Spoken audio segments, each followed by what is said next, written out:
Pernahkah Anda mendengar cerita Pak Tua dan Kereta Api? Makna yang dikandung cerita ini demikian lekat dengan kehidupan kita sehari-hari.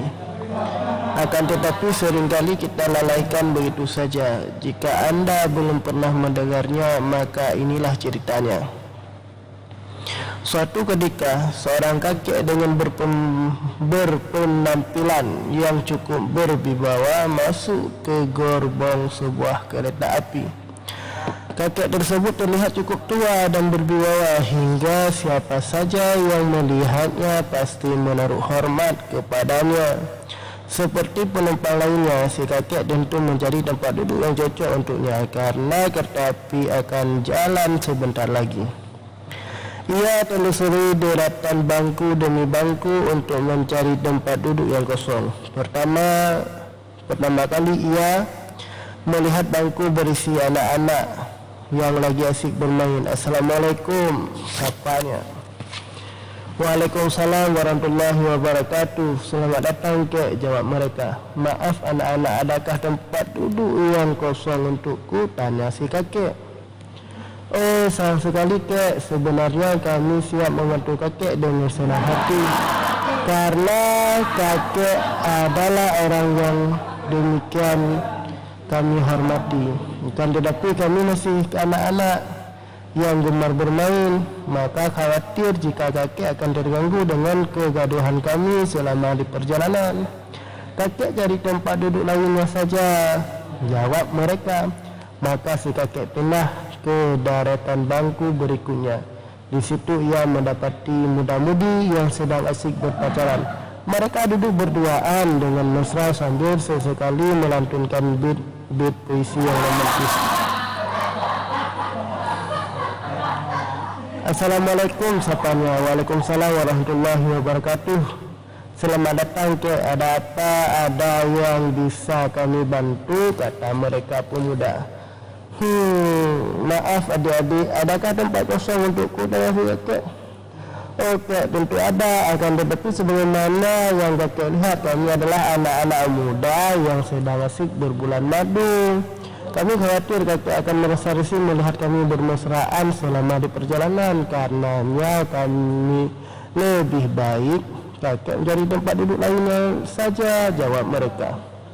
Sang kakek kembali melanjutkan perjalanan mengurusi gerbong kereta tersebut hingga ia sampai di deretan kursi yang dipenuhi oleh para penguasa. Mereka sedang asik berbicara proyek-proyek besar yang sedang atau akan mereka garap. Sambil membentangkan peta usaha, mereka terlihat dalam perbicaraan serius hingga salam hangat yang penuh biaya tersebut terdengar.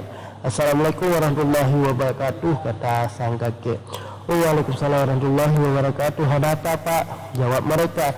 "Maaf, bisa bapak geser sedikit untuk memberiku tempat duduk?" pinta si kakek. "Kakek yang terhormat, sebelumnya kami senang hati menerima kakek di sini. Akan tetapi kakek lihat sendiri kan bahwa kami sibuk membicarakan bisnis kami dan usaha kami.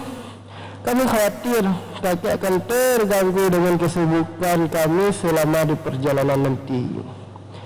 Jadi sebaiknya kakek cari tempat lainnya saja," jawab mereka. Demikianlah, lagi-lagi si kakek harus kembali berjalan dan di tengah gerbong kereta api untuk mencari tempat duduk. Demikian seterusnya. Tapi kali ini yang melihat dia deretan tempat duduk, selalu ada saja alasan mereka untuk menolaknya. Mereka memang menghargai si kakek mengingatkan usia yang telah lanjut dan pancaran wibawanya. Akan tetapi ujung-ujungnya mereka tidak juga memberikan tempat. Akhirnya setelah menyusuri gerbong dari ujung, tiba-tiba sang kakek di deretan kursi terakhir. Nampak di situ sebuah keluarga duduk bersama.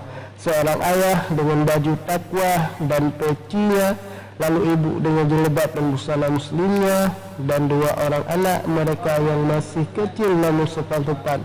Melihat kakek yang tampak kecapean kecapaian tadi kontan si ayah berkata, Assalamualaikum, ke ada yang bisa kami bantu? Waalaikumsalam warahmatullahi wabarakatuh. Oh, terima kasih banyak, si kakek. Belum lagi saya mengutarkan harapnya laki-laki tersebut segera menimpali Muhammad, ayo kamu duduk sama Abi di sini, dan Ahmad kamu geser ke sebelah kanan biar kakek duduk di sampingmu, kata sang ayah kepada kedua anaknya. Mereka pun segera menuruti perintah ayahnya dan memberikan tempat duduk bagi si kakek. Alangkah bahagianya si kakek mendapatkan perlakuan baik seperti itu. Bukan saja senang mendapatkan tempat duduk, akan tetapi yang lebih bahagia karena merasa dihormati dan dihargai oleh mereka.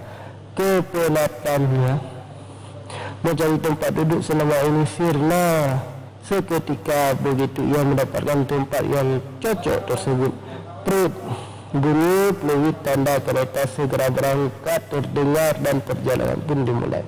Seperti biasa dalam perjalanan kereta tersebut singgah di beberapa stasiun sebelum berhenti di kota tujuan, dan tiap kali kereta tersebut berhenti selalu ada penjajah makanan yang menawarkan dagangannya kepada para penumpang. Nah, ketika berhenti di stasiun pertama terdengar suara orang pedagang asongan yang menawarkan berbagai makanan ringan, maka si kakek memanggilnya.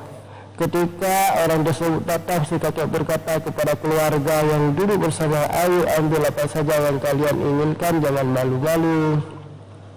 Maka mereka pun memesan semua makanan yang mereka suka. Lalu si kakek mengeluarkan dompetnya dan membayarnya kontan. Seluruh penumpang bengong melihat kejadian tersebut. Mereka berbisik, wah kaya juga ternyata si kakek itu, enak ya ditraktir makanan sesukannya. Tak lama lagi bagian restorasi pun lewat. Seperti biasa mereka menawarkan menu-menu spesial seperti nasi remes, nasi goreng, ayam goreng dan sebagainya. Si kakek kembali memanggilnya dan menawarkan kepada keluarga tadi untuk memesan apa saja yang mereka inginkan, lalu membayarnya seluruhnya. Maka para penumpang lainnya makin heran dengan pemandangan tersebut dan mereka mulai menyesali perbuatan mereka dan yang menolak si kakek untuk duduk bersama mereka sebelumnya.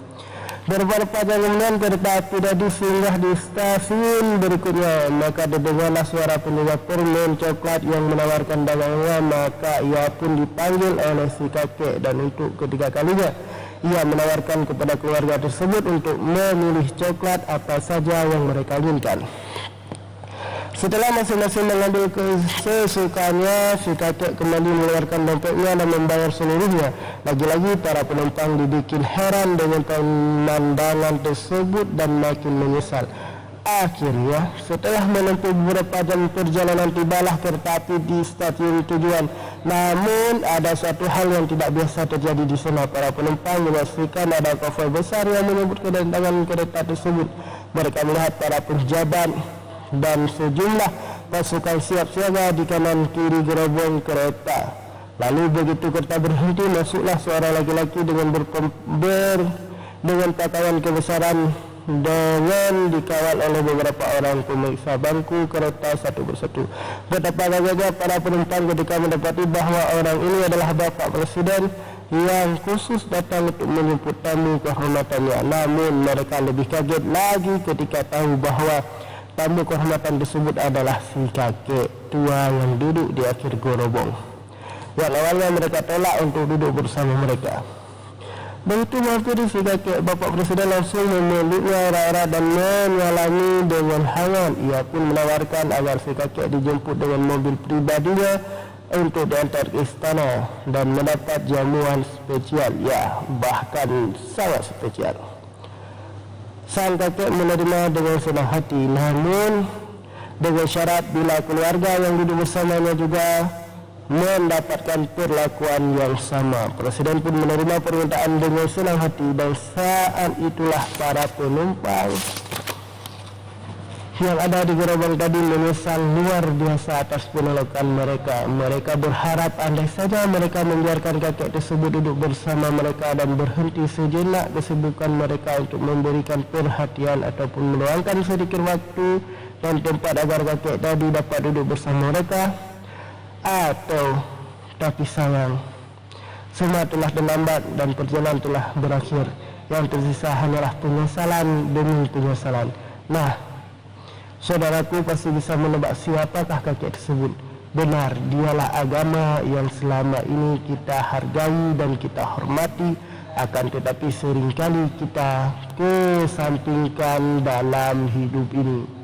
Ketika nilai-nilai agama hendak ditanam ke anak-anak kita, menolak dengan alasan kan mereka masih kecil, biarlah mereka bebas bermain, bebas berpakaian dan lain-lain. Belum saatnya mereka disuruh menjadi orang alim, dan akhirnya masa depan kanak-kanak terlewatkan begitu saja. Kemudian ketika mereka beranjak dewasa, kita pun menolaknya dengan alasan kasihan kalau remaja harus dikekang dengan aturan agama, tidak boleh bebas bergaul dan berteman dengan lawan jenis, atau kasihan kalau mereka harus mengisi bulan madu dengan acara-acara keagamaan. Biarlah mereka menikmati terlebih dahulu, dan semisalnya, maka masa itu pun terlewat begitu saja.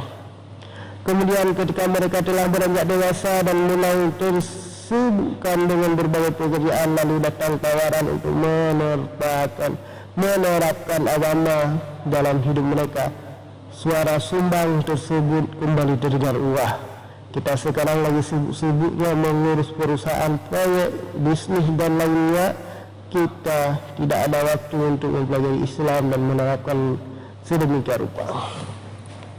Akhirnya umur pun berlalu demikian cepat tanpa mereka sadari, dan tibalah masing-masing di stasiun akhirnya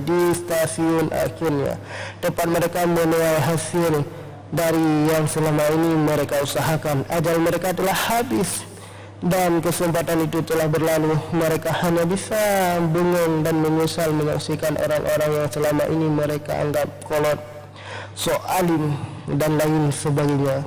Karena demikian menerapkan ajaran agama, mereka iri luar biasa menyaksikan kebesaran penghargaan yang diberikan atas kesediaan mereka untuk bersama si kakek. Kemudian orang-orang menolaknya. Ternyata itu semua membuahkan hasil yang tak diduga, kenikmatan selama perjalanan dan kebahagiaan di stasiun tujuan. Ya, inilah cerita yang sangat menyentuh hati. Cerita tentang kakek, bapak tua, dan kereta api. Cukup sekian. Salam, ketemu di lain waktu. Jangan lupa like, share, dan komen. Assalamualaikum warahmatullahi wabarakatuh.